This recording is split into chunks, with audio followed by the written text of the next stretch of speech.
The first time you play Strange Brigade, you're probably going to be surprised that it's a new IP. It just feels like it's one of those things that should have happened by now, you know? You'll look at it and think, oh, we had to wait until 2018 for someone to make a co-op shooter inundated with 1930s pulp that has you kill hordes of undead while you try to put an ancient Egyptian witch queen back in the ground.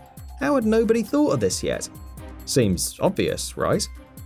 Well, it wasn't to everybody but Rebellion who went about making this strange hybrid child of Indiana Jones and the Mummy. You know, the Brendan Fraser ones, the good ones, not the one with Tom Cruise, and actually Left 4 Dead a reality. And God bless them for it. Rebellion is probably best known for letting you murder the hell out of Nazis with supremely glorious, gruesome bullet physics in the Sniper Elite series, and their take on the popular Alien vs Predator franchise. But this kind of campy, pulpy co-op adventure filled to overflowing with British humour feels like the game the studio was made for. Strange Brigade's story is relatively simple. The aforementioned Egyptian witch queen Seteki was so evil that, when she died, the ancient Egyptians put her at the bottom of a deep, deep hole, hoping that the world would forget about her. Think Imhotep from The Mummy. Unfortunately, a meddling archaeologist digs her up. Like any good undead witch, Seteki brings her minions along for the ride, and then she's off to destroy the world. Standing in her way is the Strange Brigade, a secret arm of the British Department of Antiquities, who are hoping to put her back in that hole. The story doesn't get much more complicated than that, and is wonderfully unobtrusive. The only real cutscenes are black and white efforts that mimic old serials, complete with a wonderful British narrator that comments on what's going on in real time, generally in hilarious fashion. The rest of the game's storytelling occurs through traditional means like collectible journal entries, hidden treasures, and the ever-present voice in your ear who provides mission objectives. You can read it if you want to. It maintains Strange Brigade's light, fun, campy atmosphere fairly effortlessly, but it's there as an option, not a requirement. You just want to put together a team and turn some mummies to dust, and go for it. The cast looks like they sprang from the pages of a 30s pulp novel. There's Frank Fairburn, a former mercenary and ace shot who's in it for the money. Professor Archimedes de Quincey, a fussy academic out for redemption.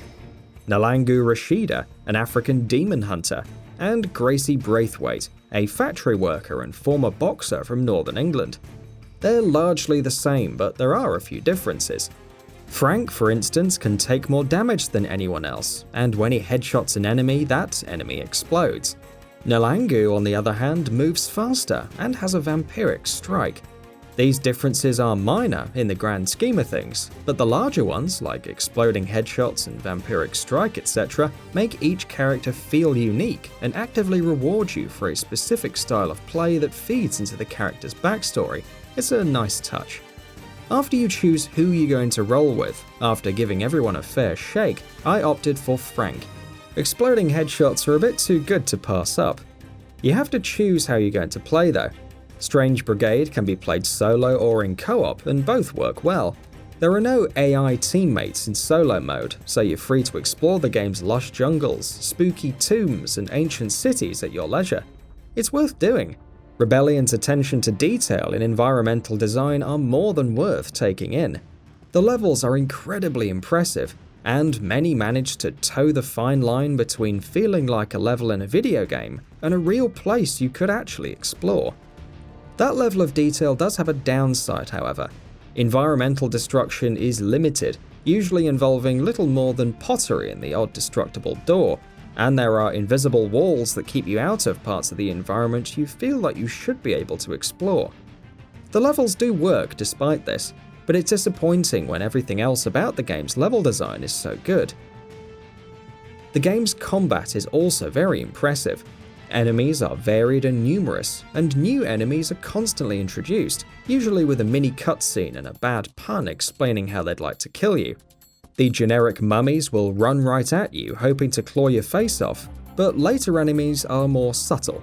There are assassins that teleport around the environment with blazing speed, scorpions that burrow underground, swarms of bugs that overwhelm the screen, and armored enemies that toss projectiles and require accurate shots to take down.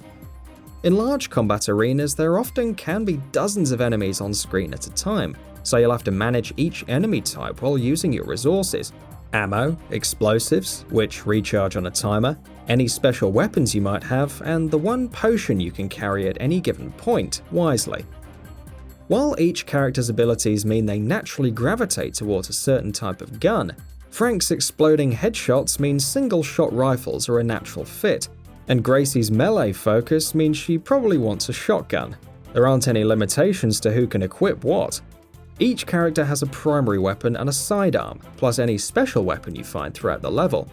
The first two can be swapped at any supply cache throughout the level, and you can use the treasure you find as you play to buy better ones, which carry across to every character. Better still, the ammo packs scattered throughout the level will replenish any weapon you choose, giving you the freedom to use what you want, when you want. Special weapons, however, must be purchased in the levels themselves.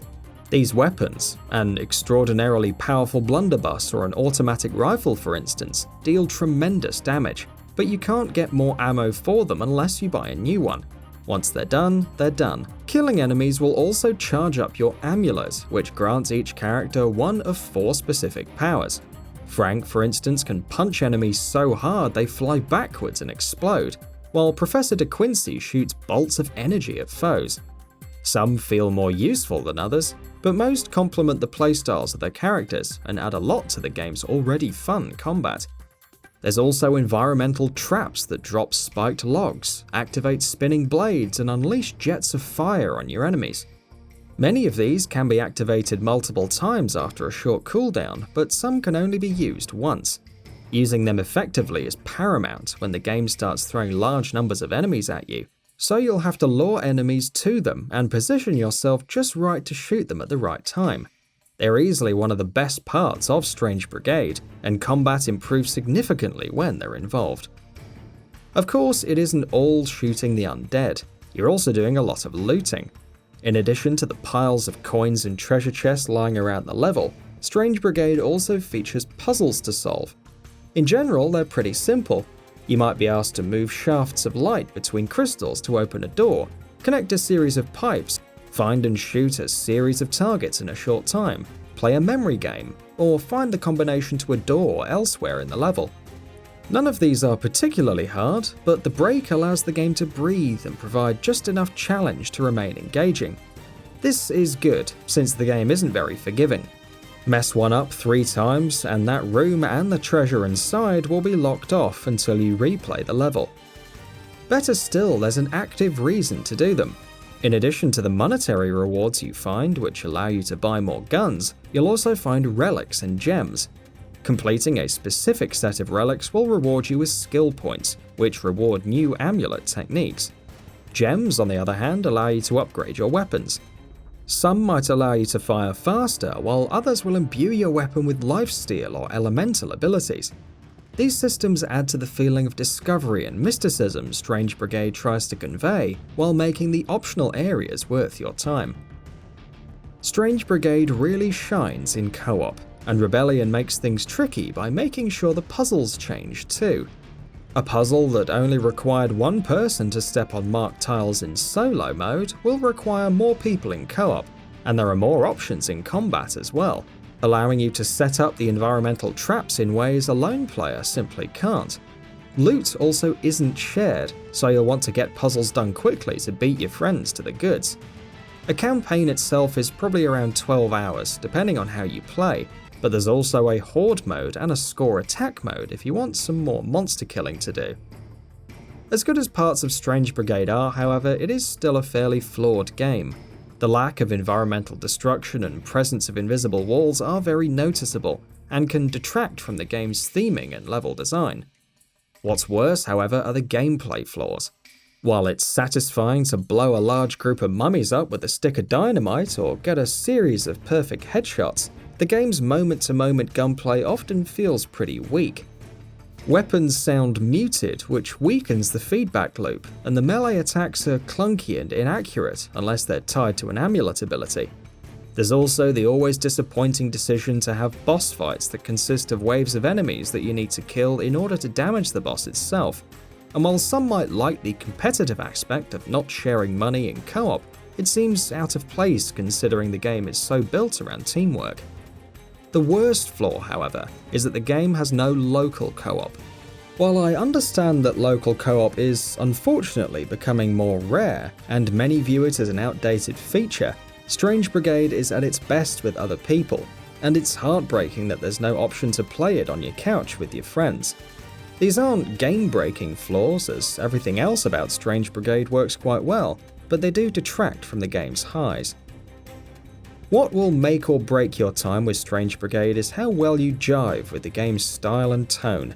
Personally, I loved it. A lot of this is due to the narrator, who constantly quips about everything you do. He'll cheer for you when you set off a huge explosion or burst into a fit of alliteration when a new enemy appears. He even has a number of remarks for pausing the game. The characters aren't any slouches in this regard either, and this, paired with the game's devotion to its setting, makes Strange Brigade stand out in ways it probably otherwise wouldn't. It's a flawed game, yes, but also a damn good one, and I'd be lying if I said I didn't want to see the Strange Brigade again down the road, when some knucklehead opens yet another cursed tomb. And that wraps it up. If you like what we're doing, please consider subscribing to our channel. We upload new videos daily, so make sure you don't miss them by subscribing. We appreciate your support, and we thank you for checking us out.